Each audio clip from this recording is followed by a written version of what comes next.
يا هلا، الفيديو الثالث من سلسلة الفاير بيز. هنشرح النهاردة اللوجن. تعالوا نكريت الفانكشن future void نسميها لوجن async والuser credential user credential equal await firebase auth dot instance dot sign in with email and password. في الايميل هنضيف الكنترولر بتاع الايميل دوت تكست دوت تريم، وفي الباسورد هنضيف الباسورد كنترولر دوت تكست دوت تريم. هناخد دول كده ونحطهم في تراي كاتش، وهنا عملية اللوجن لو تمت هنقول animated snack bar دوت ماتيريال، وفي المسج تكست هنقول success طيب animated snack bar طيب دوت success. هناخد دي كوبي في الكاتش error لو فشل انه يعمل لوجن دوت error. تعالوا ننادي على الفانكشن دي.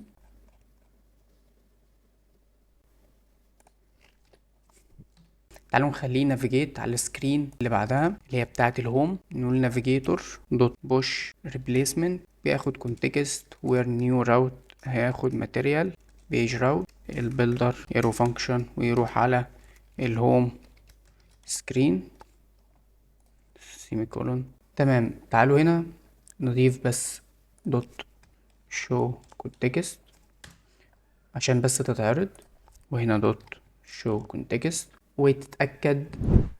وفي الفاير بيز اتأكد انك مفعل الاوثنتيكيشن بالايميل والباسورد، يعني اتأكد انك مفعل دي. نرجع على البروجكت ونجرب.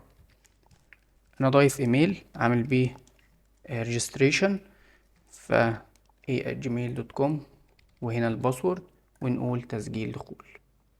نلاقيه راح على الهوم. اخر حاجة تعالوا نعمل ملف الاوثنتيكيشن، بمعنى ان اول ما الابليكيشن بيرن بنتشيك لو اليوزر عامل لوجن اصلا فندخله على الهوم على طول، غير كده بنرجعه لللوجن. فهنيجي مثلا في الليب فولدر نسميه اوس ستيتلس نسميه اوس، هنا رن كفولد. في البودي نديله ستريم بيلدر، في الستريم فاير بيز اوس دوت انستنس نعمل امبورت انستنس دوت اوس ستيت تشينجز. في البيلدر بيلدر وسناب شوت.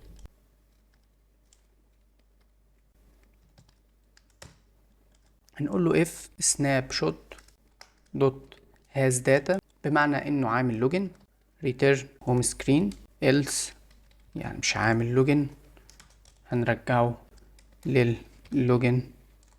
في حالتي دي انا مسميها اوس سكرين. تمام، انت في حالتك هتكتب هنا لوجن سكرين بس كده هينافيجيت عليها.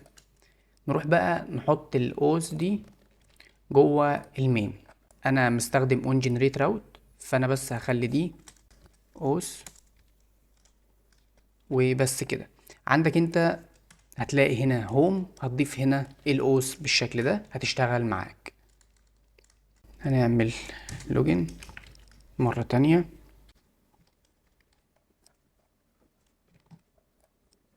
هتلاقيه عمل تسجيل دخول بنجاح. اشوفكم الفيديو الجاي، سلام.